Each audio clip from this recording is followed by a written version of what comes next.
నమస్తే, welcome to విధాత. నేను ప్రతిభ. Parliament ఎన్నికల్లో ఎవరు గెలిచినా పర్వాలేదు, కానీ కాంగ్రెస్ మాత్రం ఎట్టి పరిస్థితుల్లో గెలవకూడదన్న ఉద్దేశంతో బీజేపీ బీఆర్ఎస్ వ్యవహరిస్తున్నాయా? ఇందుకోసం లోపాయికారి ఒప్పందాలు చేసుకున్నాయా? పలువురు రాజకీయ నాయకులు, పరిశీలకులు అవునని అంటున్నారు.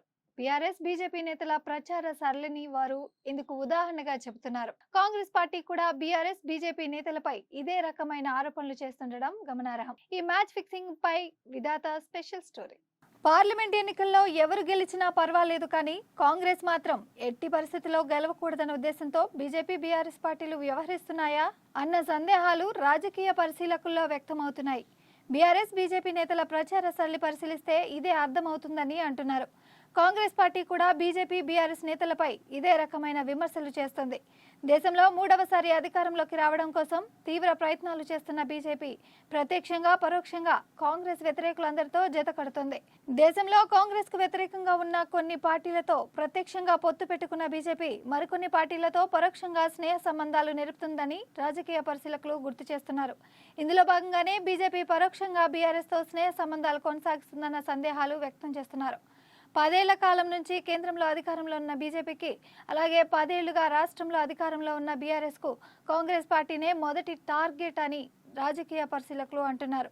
ఎన్నికల ప్రచారంలో ఈ రెండు పార్టీలు కూడా కాంగ్రెస్ నే టార్గెట్ చేశాయి. వాస్తవంగా ఈ 10 ఏళ్లుగా కేంద్రంలో అధికారంలో ఉండి తెలంగాణకు చేసిందేమీ లేదన్న విమర్శలు బలంగానే ఉన్నాయి.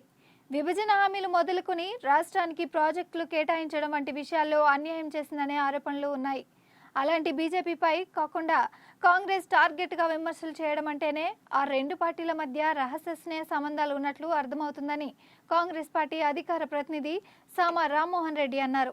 శత్రువుకు శత్రువు మిత్రుడన్న సామెతను ఈ రెండు పార్టీల నేతలు సంపూర్ణంగా అమలు చేస్తున్నారన్న అభిప్రాయం రాజకీయ పరిశీలకుల్లో వ్యక్తమవుతుంది. ఘాటు వ్యాఖ్యలు పక్కన పెడితే ఏదో విమర్శించాలన్న పేరుతోనే విమర్శలు ఉంటున్నాయని అంటున్నారు. అసెంబ్లీ ఎన్నికల్లో ఘోర పరాజయంతో బీఆర్ఎస్ షాక్ తిన్నది. ఊహించని పరిణామంతో బీఆర్ఎస్ నేతలు కంగుతిన్నారు. పార్టీ శ్రేణులు నైరాశ్యంలోకి వెళ్లాయి. బీఆర్ఎస్ లో ఉంటే భవిష్యత్తు లేదని భావించిన అనేక మంది నేతలు పార్టీ మారారు.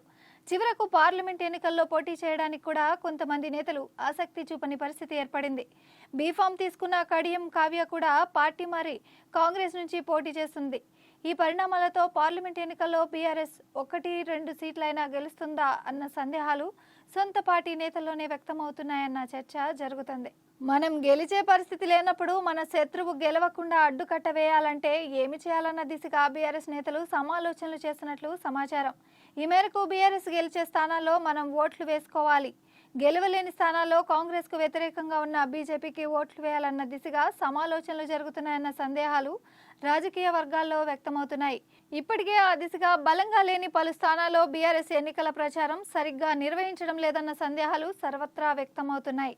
మరోవైపు కేంద్రంలో బీజేపీ అధికారంలోకి వస్తే కాంగ్రెస్ పార్టీ తమపై కక్ష సాధింపు చర్యలు చేయకుండా కాళేశ్వరం, ఫోన్ ట్యాపింగ్, విద్యుత్ కొనుగోళ్లు, ధరణిపై వస్తున్న అవినీతి ఆరోపణలపై తదుపరి చర్యలు చేపట్టకుండా అడ్డుకోవాలంటే బీజేపీతో స్నేహం అవసరమన్న తీరుగా బీఆర్ఎస్ నేతలు వ్యవహరిస్తున్నారన్న సందేహాలు కూడా వ్యక్తమవుతున్నాయి.